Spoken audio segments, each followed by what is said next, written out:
morning, All homie. right, man. Okay. Talk about that song though. God is fair, sexy. That song was such like a journey to create. And I, you know, like I had that beat for a long time, and then Dot was doing Fallon, and he came through the studio, and like I was like, man, I gotta show you what I've been working on, and I had like I'm always working on like 9 things, so I had like all the stuff for this record, and I played it for him, and he was really geeked on it, just like he was like, this is what you're supposed to be doing. Who's the greatest rapper alive? It's Eminem. I'll answer that for you. No. Who is it?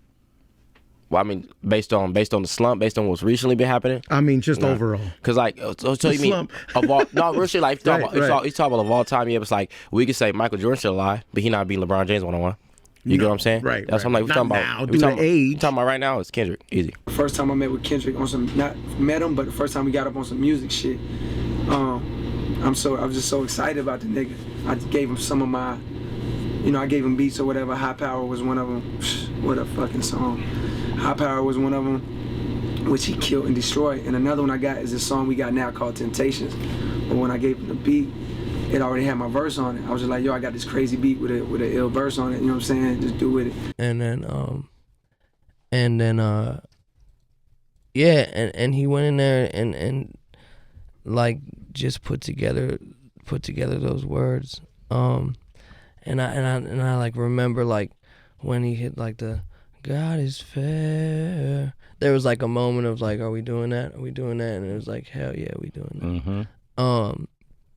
And I love that record. Style, or did you influence Kendrick Lamar? Like for Kendrick Lamar to go that different route? I mean, he was always crazy. Right. But when it comes to funk and soul, man, sometimes I hear you and I see Kendrick there for some reason. I think we got a lot of same influences. I think on his latest project, he worked a lot with people like Thundercat. People like Taz Arnold and Sa-Ra. Taz is in Sa-Ra. Thundercat comes up under Sa-Ra, and I come up under Sa-Ra. So does Ty Dolla $ign. Like, so that's where all that funk those comes are our from. big homies. Yo, when I tell you, you should never give a nigga like Kendrick Lamar home court advantage.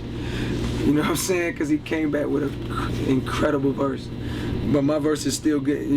My verse is crazy. And it just adds to the song. It makes the song a moment. But that was the first verse anybody ever spit on my song, and I was like, you little motherfucker, like, don't make me, I want to change my verse. When you first met, you known him from before Kendrick? Or? Kendrick, I don't know him from way back, but I met him, first time I met him was right after Compton came out, and we just been cool after that, just been chopping it up. He hugged you when he saw you on the Compton thing coming out? He just, yo, you know what happened? He was like, get the fuck out of here, nigga, you made it. Yo, I got a text early in the morning one day, and it started off with, life's a trip. Kendrick, right now. It's not even close. Overall?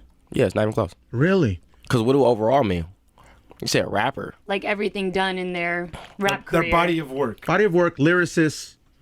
So you're talking about the amount of noise, sales. Oh, that don't got nothing to do with that. Influence. Kendrick Lamar.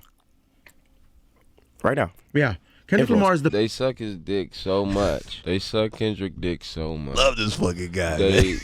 He done produced on my album now. They said he done. I played a whole song. Motherfucker was like, oh, I love the snippet. They're like, damn, that's a 3-minute snippet.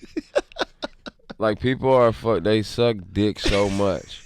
You and Kendrick talk about stuff like that. They can't wait for the Kendrick verse to pop up. It's not happening. Kendrick doesn't have a fucking verse on. Speaking of Kendrick, I was over at their studio and he played me like some shit. Like he played me like 4 or 5 tracks. And I was just like, and this was a while ago. Yeah. This is probably like 6 months ago. Yeah. And ever since then, I've just been like, man, what are you guys doing with these tracks? Like, I've heard people say albums, mixtapes. Do you have any idea what's gonna happen with those tracks? I'm not gonna settle for a mixtape.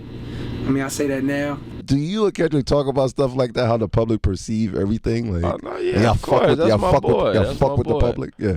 Yeah, you know what I'm saying? We talk about a lot of shit. Isn't it cool that you could fuck with the public like that, or fuck with the idiocracy that's out there? I mean, I'm not trying to do it. They fucking with themselves. I'm doing it like you sound good on the background vocals. But I'm not selling for a mixtape because I feel like we too talented for that, and the music that we've made so far is too good. So with Kendrick, it's just First of all, it's just a mutual respect and a natural friendship. Like, before I even knew he could rap, I just knew he was like this, you know, this young kid who was super respectful and showed me love. And then I seen him spit in a club one time at a U&I album release party, and that's when I was like, yo. And this was before, you know, I knew that anybody knew him or whatever the case is. Yo, that is fucking. Not like that. Yeah. Like that probably sounded a little harsh. Like he's the best rapper. Like you sound. I needed you for the background vocals. Like your voice would have sounded good. But people, like I said, people hear that, saw the video, and thought the shit was a snippet. Wow. Because they heard Kendrick's voice. And they waiting for the full track. Some nigga, I'm like, these niggas is crazy. I don't know. I just want to treat it right. Like, you know what I'm saying? I really want to do that right. So, you know, right now we got 4 or 5 bangers. I don't want to waste them. I don't want to just throw them out. High Power was one of those, and he using that on, you know, he using that on Section 80. But I don't want to do that with the others. I want to build, even if it takes, you know, 9, 10 months, whatever. I feel like the final outcome of that project is something that hip hop needs, something that rap needs. And he was like, I saw one of your videos years ago, and you was robbing a liquor store, and you was going by a different name.